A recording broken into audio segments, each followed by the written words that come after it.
السلام علیکم ورحمۃ اللہ وبرکاتہ۔ بسم اللہ الرحمن الرحیم۔ ہماری آج کی صورت مبارکہ سورہ قریش ہے۔ یہ مکی صورت ہے، اس کی 4 آیات ہیں اور 1 رکوع ہے۔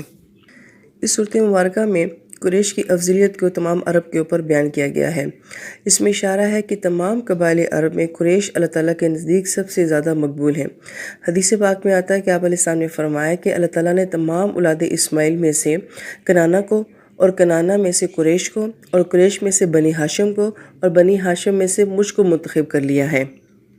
پھر آپ علیہ السلام فرماتے ہیں کہ خیر اور شر کے معاملے میں تمام آدمی قریش کے تابع ہیں۔ ان احادیث کے ضمن میں مفسرین کرام یہ فرماتے ہیں کہ ہم یہ دیکھتے ہیں کہ اللہ پاک نے ان قبائل کو خاص قسم کی صلاحیتیں اور استعدادیں دی ہوئی تھیں، یعنی کہ کفر، شرک اور جہالت کے زمانے کے باوجود بھی کچھ ایسی خاصیتیں اور اخلاق ان کے اندر تھے جو بہت ہی اعلیٰ تھے۔ اور سب سے بڑی بات یہ کہ ان کے اندر اس بات کی بہترین صلاحیت موجود تھی کہ انہوں نے حق کو قبول کیا۔ تبھی ہم یہ دیکھتے ہیں کہ اکثر صحابہ کرام اور اولیاء اللہ جو ہیں وہ قریش کے قبیلے سے ہی ہیں۔ اور پھر ان کی فضیلت کے لیے اتنا ہی کافی ہے کہ نبی پاک صلی اللہ علیہ وآلہ وسلم کو انہی میں سے جو ہے منتخب کیا گیا ہے۔ اور پھر اس صورت مبارکہ کا نازل ہونا اور پھر اس کا نام قریش کے نام کے اوپر ہونا بھی ان کی فضیلت کو ظاہر کرتا ہے کہ اللہ پاک کی خاص معاملات تھے جو اس قبیلے کے ساتھ تھے۔ تو انہی تمام احسانات کا ذکر جو ہے وہ اس صورت مبارکہ میں کیا جا رہا ہے۔ پہلی آیت مبارکہ آتی ہے لِإِيلَافِ قریش، اور اس کا ترجمہ یوں بنتا ہے کہ چونکہ قریش کے لوگ مانوس تھے یا عادی تھے۔ پھر جب اگلی آیت مبارکہ کو اس کے ساتھ جوڑتے ہیں تو ترجمے کی وضاحت ہوتی ہے ایلافہم رحلۃ الشتاء والصیف، کہ یہ لوگ مانوس تھے سردی اور گرمی کے سفروں سے۔ آیت مبارکہ میں جو لفظ ایلاف آیا ہے یہ الفا سے ہے۔ الفا لفظ بھی بولا جاتا ہے، جیسے کہ ہم اردو زبان میں الفت بھی بولتے ہیں۔ اس کا مطلب ہوتا ہے کسی کے لیے محبت کا ہونا یا کسی کے لیے آسانی کا ہونا۔ پھر اسی سے لفظ بنتا ہے الفا، اس کا مطلب ہوتا ہے کہ ایسی وجہ جس کی وجہ سے آپ کسی سے محبت کرتے ہوں۔ قرآن پاک میں آتا ہے الفا بین قلوبہم، اللہ تعالیٰ کی محبت کی وجہ سے ان کے دلوں میں ایک دوسرے کے لیے محبت ہے۔ پھر اس سے لفظ بنتا ہے تالیف، جس کا معنی ہوتا ہے کسی سے آہستہ آہستہ محبت کا ہونا، ایسی محبت جس میں وقت لگتا ہے اور جو آہستہ آہستہ پروان چڑھتی ہے۔ مگر ان تمام سے ہٹ کر جو اس صورت مبارکہ میں لفظ آیا ہے وہ ایلاف آیا ہے۔ اس کا مطلب ہوتا ہے بہت جلدی کسی سے محبت اور مانوسیت کا ہو جانا، یعنی کوئی ایسی بات ہو جو کہ اتنی مضبوط اور طاقتور ہو کہ جس کی وجہ سے آپ بہت جلد کسی کی طرف مائل ہو جائیں اور مانوس ہو جائیں۔ لہٰذا اس لفظ کی جو بناوٹ ہے وہ بھی بہت ڈیفرنٹ ہے، ایلاف کہا گیا ہے، تو گویا کہ اس کے بولنے میں بھی تھوڑا سا جلدی کا آتا ہے انداز، اور اس کے معنوں میں بھی یہی ہے کہ بہت جلدی کسی سے مانوسیت یا محبت کا ہو جانا۔ مفسرین کرام یہ فرماتے ہیں کہ اس لفظ کو قریش کے لیے استعمال کیا گیا ہے کہ اللہ پاک نے اس قبیلے کو اتنا نوازا تھا کہ ان کے دل اللہ پاک کی طرف بہت جلدی مائل ہو جانے چاہیے تھے، اور اس میں وقت لگنے کی بالکل کوئی ضرورت نہیں تھی۔ اس کی مثال یوں سمجھیں کہ جب کسی انسان کو کسی مشکل سے نکالا جاتا ہے یا اچانک اس کی کوئی دعا قبول ہو جاتی ہے تو پھر وہ اس بات کا انتظار نہیں کرتا کہ میں وضو کروں گا، پھر مسجد میں جاؤں گا اور پھر میں شکر ادا کروں گا، بلکہ فوراً بے ساختہ اس کے لبوں سے جو ہے اللہ کا شکر ادا ہوتا ہے۔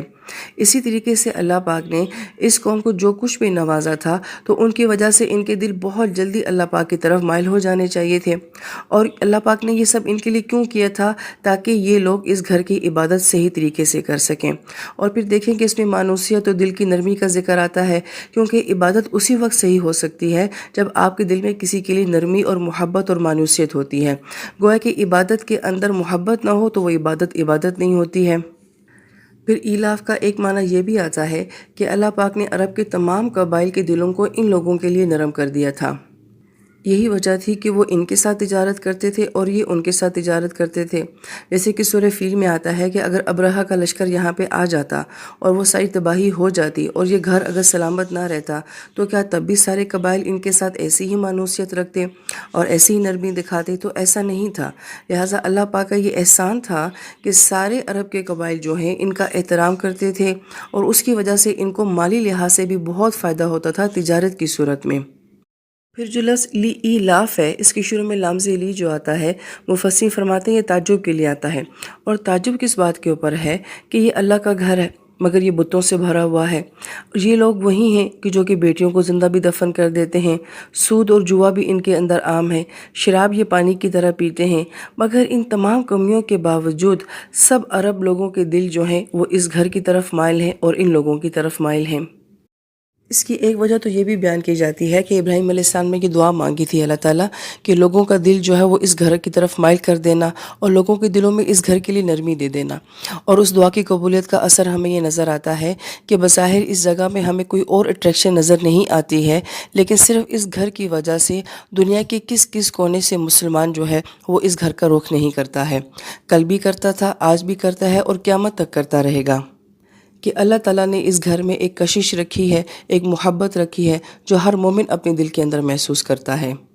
تو اب تعجب والی بات یہ ہے کہ جو دعا کل امت کے حق میں قبول ہوئی ہے تو پھر قریش کے لوگوں کا دل تو بدرجہ اولا نرم بھی ہونا چاہیے تھا اور اس گھر کی طرف مائل بھی ہونا چاہیے تھا۔ تو بجائے یہ کہ ان کے دل نرم ہوتے، یہ اللہ پاک کی طرف مائل ہوتے، یہ تو بت پرستی اور شرک کی طرف مائل ہونے لگے۔ یہاں پر مفسرین کرام بہت اہم نقطہ یہ بیان کرتے ہیں کہ اللہ پاک نے اس قبیلے کو بہت طرح سے مالی خوشحالی سے نوازا ہوا تھا۔ اس کو اپنی بقا کے لیے وہ سب کچھ نہیں کرنا پڑتا تھا جو باقی قبائل کو کرنا پڑتا تھا۔ عرب ان کی عزت کرتا تھا، سفر ان کے بہت آسان تھے، کوئی ان کو لوٹتا نہیں تھا، کوئی ان کے اوپر حملہ نہیں کرتا تھا، اور لوگ سال کے بعد جب یہاں پہ حج کرنے کے لیے آتے تھے تو وہ نذرانے بھی لے کر آتے تھے، اور ایک طرح سے ٹورزم بھی بہت زبردست مضبوط ہو جایا کرتا تھا۔ تو بہت ساری آسانیاں جو ہیں وہ اس گھر کی وجہ سے ان کو حاصل تھیں۔ اللہ پاک نے ان کو اتنی آسانیاں کیوں دی تھیں؟ اس کی کیا وجہ تھی؟ اس لیے کہ اللہ پاک یہ چاہتے تھے کہ یہ لوگ باقی سارے معاملات سے فارغ ہو کر اس گھر کی خدمت کریں اور اس کی دیکھ بھال کریں۔ اب ہونا تو یہی چاہیے تھا کہ جس انسان کو اللہ تعالیٰ زندگی میں بہت زیادہ نوازتے ہیں، اس کو آسانیاں دیتے ہیں۔ کسی انسان کی زندگی میں بہت سٹرگل ہوتی ہے، اسے اپنے سروائیول کے لیے بہت محنت کرنی پڑتی ہے، مگر بہت سارے لوگوں کو اللہ پاک نے بہت ساری آسانیاں دی ہوتی ہیں، تو پھر تقاضا یہ ہوتا ہے کہ وہ اتنے ہی شکر گزار بندے بنے اور وہ لوگوں میں آسانیاں بانٹنے والے بنے اور وہ اپنے آپ کو اللہ کے کاموں میں استعمال کریں۔ لیکن ہوتا یہ ہے کہ اس کے الٹ اثرات آنے شروع ہو جاتے ہیں۔ یہ ساری آسانیاں الٹا ان کی غفلت کا باعث بن جاتی ہیں، اور وہ یہ سمجھتے ہیں کہ شاید ہمیں کوئی ایسی خاص بات ہے کہ اللہ پاک نے ہمیں اتنی آسانیاں دی ہوئی ہیں۔ وہ یہ نہیں سمجھتے کہ اللہ پاک اس سے ہم سے کچھ اور چاہتے ہیں۔ یہاں پر اہل علم بڑی پیاری بات یہ فرماتے ہیں کہ آپ کو اس طرح کے لوگ معاشرے میں اگرچہ بہت کم نظر آئیں گے، مگر اس طرح کے خاص لوگ ہوتے ہیں جن میں کمانے کی بھرپور صلاحیت ہوتی ہے، مگر وہ زندگی میں صرف اتنا کماتے ہیں کہ جن سے ان کی زندگی آسانی کے ساتھ گزر سکے، ضروریات پوری ہو جائیں۔